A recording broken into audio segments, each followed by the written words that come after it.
شعیب علیہ السلام نے انہیں پھر سمجھایا تو وہ بولے، قالوا يا شعيب ما نفقه كثيرا مما تقول وإنا لنراك فينا ضعيفا ولولا رهطك لرجمناك وما أنت علينا بعزيز۔ اے شعیب، تیری اکثر باتیں تو ہماری سمجھ ہی میں نہیں آتی اور ہم تو تجھے اپنے اندر بہت کمزور پاتے ہیں۔ اگر تیرے قبیلے کا خیال نہ ہوتا تو ہم تجھے سنگسار کر دیتے اور ہم پر تمہارا دباؤ تو ہے ہی نہیں۔ اس پر آپ نے فرمایا، یا قوم ارہطی اعز علیکم من اللہ۔ اے میری قوم کے لوگوں، کیا تمہارے نزدیک میرے قبیلے کے لوگ اللہ سے بھی زیادہ عزت والے ہیں؟ مطلب یہ کہ تم میری قوم قبیلے سے تو ڈرتے ہو لیکن اللہ تعالیٰ کا تمہیں کچھ بھی ڈر نہیں۔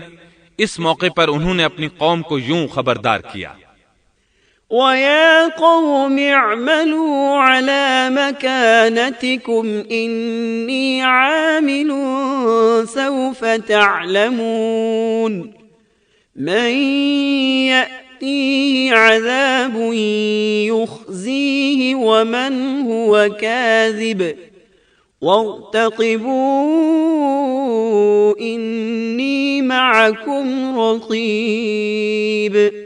اے میری قوم، اب تم اپنی جگہ عمل کیے جاؤ، میں بھی عمل کر رہا ہوں۔ بہت جلد تمہیں معلوم ہو جائے گا کہ کس کے پاس وہ عذاب آتا ہے جو اسے رسوا کر دے اور کون ہے جو جھوٹا ہے۔ تم بھی انتظار کرو، میں بھی تمہارے ساتھ انتظار کرتا ہوں۔ پھر آپ نے دعا فرمائی، اے اللہ میرے اور میری قوم کے درمیان فیصلہ کر دے۔ ادھر قوم کے لوگ انہیں بستی سے نکالنے اور سنگسار کرنے کی دھمکیاں دینے لگے۔ آپ کی دعا کے الفاظ سورہ اعراف آیت 99 میں آئے ہیں، ربنا افتح بيننا وبين قومنا بالحق وأنت خير الفاتحين۔ اے ہمارے پروردگار، ہمارے اور ہماری قوم کے درمیان حق کے موافق فیصلہ کر دے اور تو سب سے اچھا فیصلہ کرنے والا ہے۔ آخر کار فیصلے کی گھڑی آ پہنچی۔ اللہ تعالیٰ نے سیدنا شعیب علیہ السلام اور ان پر ایمان لانے والوں کو نجات عطا فرمائی اور ان کی قوم پر عجیب و غریب عذاب نازل ہونا شروع ہوا، اور عذاب صرف ایک ہی قسم کا نہیں تھا، کئی نوعیتوں اور شکلوں میں آیا۔ اللہ سبحانہ و تعالی ہمیں اپنی قدرت کی نشانیاں دکھاتے ہیں کہ قوم عاد کس طرح تند و تیز ہواؤں سے تباہ کی گئی، جبکہ شعیب علیہ السلام کی قوم کو اس کے بالکل برعکس عذاب دیا گیا۔ اللہ تعالیٰ نے ہوا کو روک لیا، حالت ایسی ہو گئی کہ ہوا بالکل نہ چلی، گرمی اور حرارت تیز ہو گئی۔ پھر اللہ تعالیٰ نے بستی سے باہر ایک بادل بھیجا، اس کے نیچے سایہ تھا، بچے، بوڑھے، جوان اور عورتیں سبھی اس سائے میں جگہ پانے کے لیے بھاگے تاکہ گرمی سے بچ سکیں۔ آخر بادل کے نیچے پہنچ کر بیٹھ گئے۔ جو ہی سب وہاں پہنچ کر بیٹھے، ان کے نیچے کی زمین ہلنے لگی، ہچکولے کھانے لگی، یہاں تک کہ زلزلہ شروع ہو گیا، سب گھٹنوں کے بل گرتے چلے گئے۔ اسی وقت جبریل علیہ السلام تشریف لائے اور ایسی زوردار چیخ ماری کہ اس چیخ کی شدت کی تاب نہ لاتے ہوئے سب کے سب وہیں ڈھیر ہو گئے۔ اللہ تعالیٰ سورۃ الشعراء آیت 189 میں فرماتے ہیں، فَأَخَذَهُمْ عَذَابُ يَوْمِ الظُّلَّةِ، پس انہیں سائبان والے دن کے عذاب نے پکڑ لیا۔ جب انہوں نے سائے اور ہوا کو گم پایا تو بادل کو دیکھتے ہی اس کے سائے کی طرف لپکے، لیکن اس میں تو عذاب تھا اور انہوں نے یہی تو کہا تھا، فَأَسْقِطْ عَلَيْنَا كِسَفًا مِّنَ السَّمَاءِ إِن كُنتَ مِنَ الصَّادِقِينَ۔ اگر تم سچے لوگوں میں سے ہو تو ہم پر آسمان کا کوئی ٹکڑا گرا دو۔ بس اللہ تعالیٰ نے آسمان سے ایسا ہی عذاب بھیج دیا۔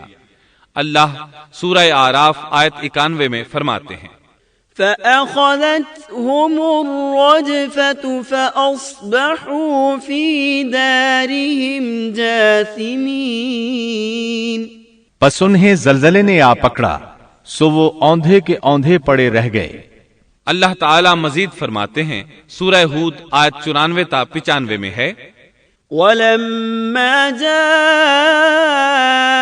أَمْرُنَا نَجَّيْنَا شُعَيْبًا وَالَّذِينَ آمَنُوا مَعَهُ بِرَحْمَةٍ مِنَّا وَأَخَذَتِ الَّذِينَ ظَلَمُوا الصَّيْحَةُ فَأَصْبَحُوا فِي دِيَارِهِمْ جَاثِمِينَ كَأَن لَّمْ يَغْنَوْا فِيهَا أَلَا بُعْدًا لِّمَدْيَنَ كَمَا بَعِدَتْ ثَمُودُ.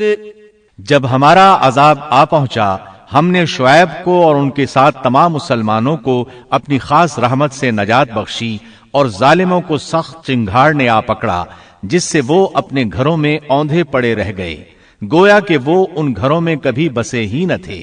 آگاہ رہو مدین والوں کے لیے بھی ویسی ہی پھٹکار ہے جیسی پھٹکار سمود پر پڑی. شعیب علیہ السلام اور ان پر ایمان لانے والے ان لوگوں سے دور کھڑے تھے. وہ ان کی طرف حسرت بھری نگاہوں سے دیکھ رہے تھے.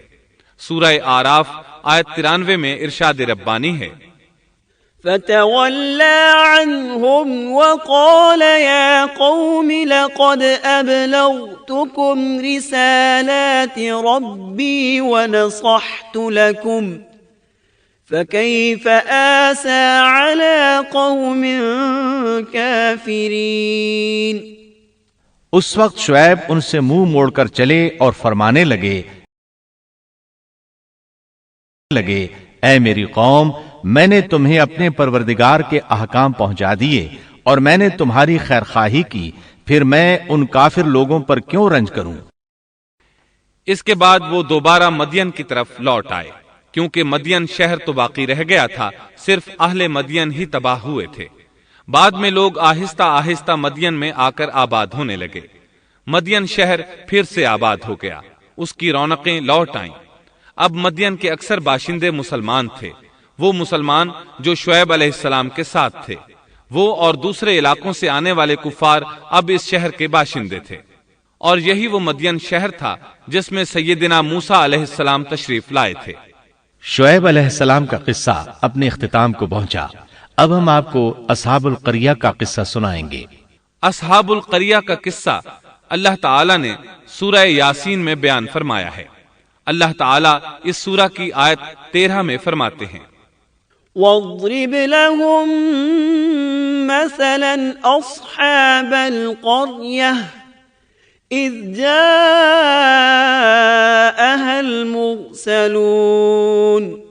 اور آپ ان کے سامنے ایک مثال یعنی ایک بستی والوں کا قصہ بیان کیجئے جبکہ اس بستی میں کئی رسول آئے. اکثر مفسرین کے قول کے مطابق یہ بستی انطاکیہ ہے. یہ ملک شام کے شمال میں ترکی کے قریب واقع ہے.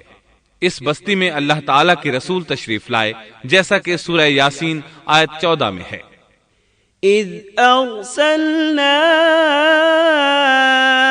الیہم اثنین.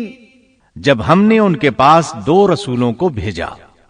ایک ہی وقت میں 2 نبی دونوں دعوت پیش کرتے ہیں لیکن ہوا کیا اللہ فرماتے ہیں فَكَذَّبُوهُمَا فَعَزَّزْنَا بِثَالِثٍ فَقَالُوا إِنَّا إِلَيْكُمْ مُرْسَلُونَ. سو ان لوگوں نے اول دونوں کو جھٹلایا پھر ہم نے تیسرے سے تائید کی سو ان تینوں نے کہا کہ ہم تمہارے پاس بھیجے گئے ہیں. مطلب یہ کہ 3 نبی بیک وقت انہیں اللہ کا پیغام سناتے رہے. ایک قول کے مطابق ان تینوں کے نام صادق، صدوق اور شلوم تھے. واللہ عالم. انہوں نے اپنی قوم کو توحید کی دعوت دینی شروع کی، انہیں ڈرانا شروع کیا اور یہ اعلان بھی کیا وَمَا عَلَيْنَا إِلَّا الْبَلَاغُ الْمُبِينُ. ہمارے ذمے تو صرف واضح طور پر پہنچا دینا ہے۔ تمہیں ہدایت سے سرفراز کرنا ہماری ذمہ داری نہیں، ہدایت صرف اللہ تبارک و تعالی کے اختیار میں ہے۔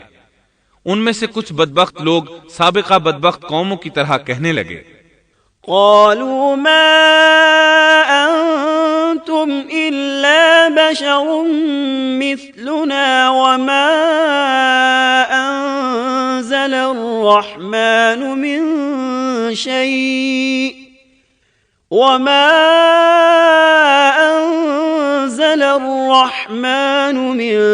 شيء إن أنتم إلا تكذبون۔ ان لوگوں نے کہا تم تو ہماری طرح معمولی آدمی ہو اور رحمان نے کوئی چیز نازل نہیں کی، تم نرا جھوٹ بولتے ہو۔ انبیاء کرام ان لوگوں کو دعوت حق دیتے رہے، توحید کا پیغام سناتے رہے، لیکن وہ لوگ اپنے کفر ہی پر ڈٹے رہے۔ قالوا إنا تطيرنا بكم لئن لم تنتهوا لنرجمنكم وليمسنكم منا عذاب أليم۔ انہوں نے کہا کہ ہم تو تمہیں منحوس سمجھتے ہیں، اگر تم باز نہ آئے تو ہم پتھروں سے تمہارا کام تمام کر دیں گے اور تمہیں ہماری طرف سے سخت تکلیف پہنچے گی۔ پہلے تو انہیں منحوس قرار دیا، پھر سنسار کرنے کی دھمکی دی، سخت سزا کی باتیں کرنے لگے۔ انبیاء نے انہیں جو جواب دیا سورہ یاسین آیت 19 میں اس طرح ہے، قالوا طائركم معكم أئن ذكرتم بل أنتم قوم مسرفون۔ ان رسولوں نے کہا کہ تمہاری نحوست تمہارے ساتھ ہی لگی ہوئی ہے، کیا اس کو نحوست سمجھتے ہو کہ تمہیں نصیحت کی جائے، بلکہ تم حد سے نکل جانے والے لوگ ہو۔ مطلب یہ تھا کہ تم سابقہ قوموں سے بھی آگے بڑھ چکے ہو، ان تمام حدوں کو پھلانگ چکے ہو جن کی وجہ سے سابقہ قومیں تباہ و برباد ہوئیں۔ اب تم نے اس آخری حد کو چھو لیا ہے جس پر عذاب آ جایا کرتا ہے۔ اب بھی وقت ہے، ہماری بات مان لو۔ یہ بحث ہو رہی تھی کہ ایک آدمی وہاں آ پہنچا، اس نے خطرہ محسوس کر لیا تھا، جان چکا تھا کہ یہ قوم بھی سابقہ قوموں کی طرح حدود کو پھلانگ چکی ہے، اسے عذاب آتا محسوس ہو رہا تھا۔ اکثر مورخین کا کہنا ہے کہ وہ شخص حبیب نجار تھا۔ سورہ یاسین آیت 20 میں ہے، وجاء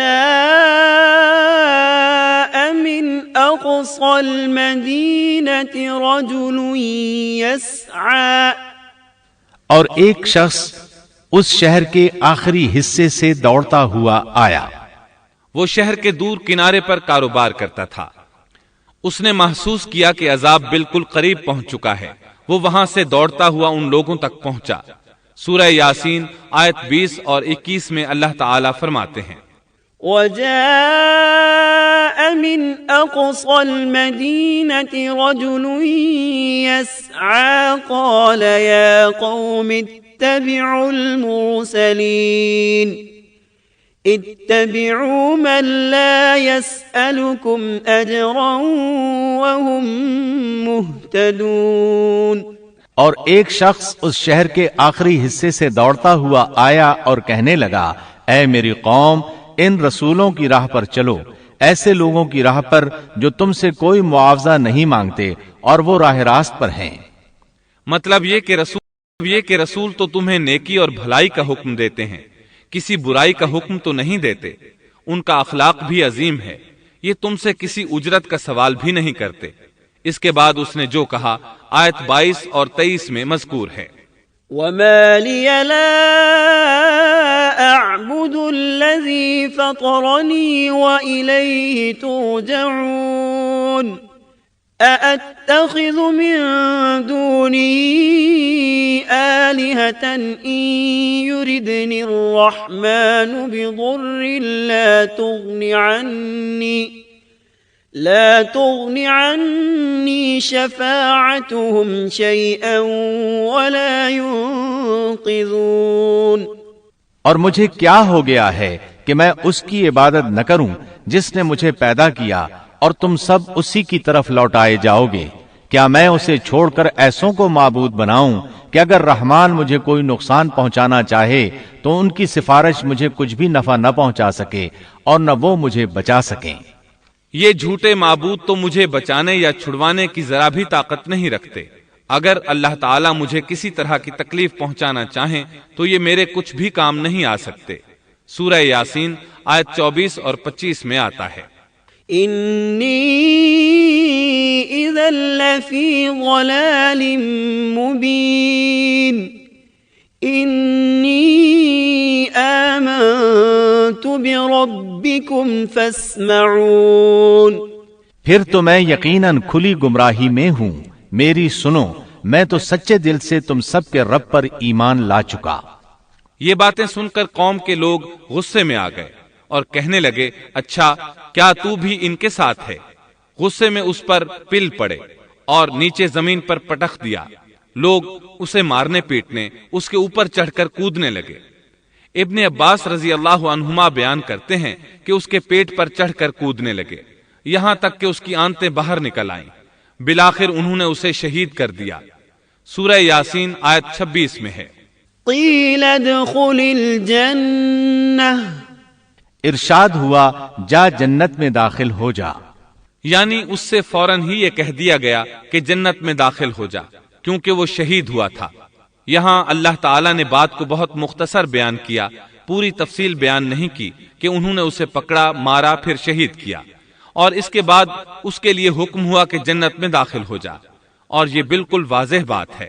وہ فوراً جنت میں داخل ہو گیا اور جو ہی وہ جنت میں داخل ہوا کہنے لگا قال یا لیت قومی یعلمون بما غفر لی ربی وجعلنی من المکرمین.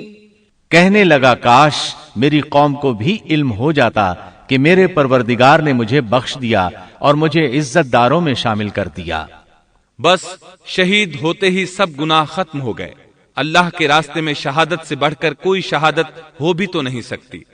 اللہ تعالیٰ کی بارگاہ میں دعا ہے وہ ہم سب کو بھی اپنی راہ میں شہادت نصیب فرمائے، اس لیے کہ شہید کو اللہ کی طرف سے وہ اعزاز اور اکرام ملتا ہے جو کسی اور کو نصیب نہیں ہوتا.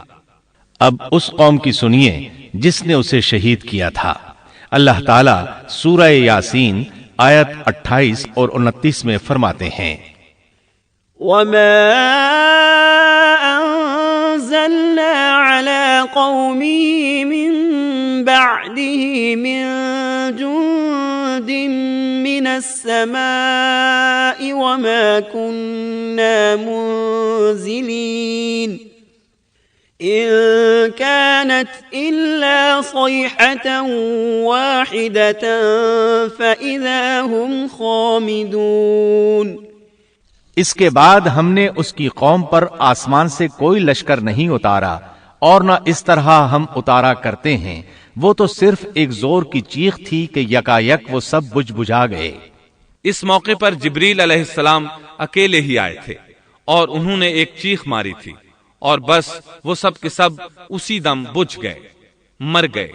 اللہ تعالیٰ آیت 30 میں فرماتے ہیں یا حسرة على العباد ما يأتيهم من رسول إلا كانوا به يستهزئون.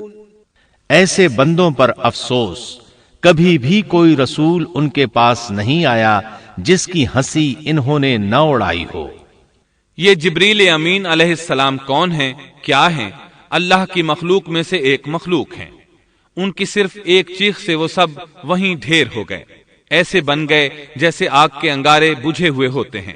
سبحان اللہ، پاک ہے وہ ذات جو زبردست قوتوں والی ہے اور جس نے جبریل علیہ السلام کو پیدا فرمایا ہے. اور جب جبریل مخلوق ہے اور مخلوق کی یہ طاقت ہے تو اس خالق و مالک کی طاقت کا اندازہ بھلا کون لگا سکتا ہے؟ اس کی طاقت کی کیا کوئی حد ہو سکتی ہے؟ یہ قصہ تھا اصحاب القریہ کا جنہوں نے پیغمبروں کو جھٹلایا، اور یہ تھے چند ایک واقعات ان نبیوں اور قوموں کے اور ان کی بستیوں کے جو سیدنا ابراہیم علیہ السلام اور سیدنا شعیب علیہ السلام کے درمیانی زمانے میں ہوئے. جن کے واقعات اللہ تعالیٰ نے ہمارے لیے قرآن کریم میں بیان فرمائے۔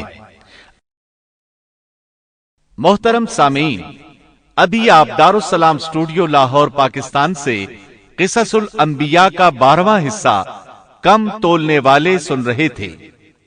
قصص الانبیاء کے 13ویں حصے مقدس وادی میں آپ یہ سنیں گے: سیدنا موسیٰ علیہ السلام کا نام و نسب اور قرآن مجید میں آپ کا تذکرہ، سیدنا موسیٰ علیہ السلام کا حلیہ مبارک، فرعون کا نام و نسب اور سیدہ آسیہ کے فضائل و مناقب، فرعون کا دعوی الوہیت، فرعون کا خواب اور بنی اسرائیل کے لڑکوں کے قتل کا حکم، سیدنا موسیٰ علیہ السلام کی ولادت اور اللہ کی طرف سے آپ کی حفاظت کا انتظام، سیدنا موسیٰ علیہ السلام فرعون کے محل میں، سیدنا موسیٰ علیہ السلام کو والدہ کی طرف لوٹانے کی الہی تدبیر، سیدنا موسیٰ علیہ السلام کے ہاتھوں قبطی کی ہلاکت اور سیدنا موسیٰ علیہ السلام کی مدین روانگی، سیدنا شعیب علیہ السلام سے ملاقات اور 10 سال مزدوری کے عوض ان کی بیٹی سے شادی، سیدنا موسیٰ علیہ السلام کی کوہ طور پر آمد اور انعامات ربانی کی بارش،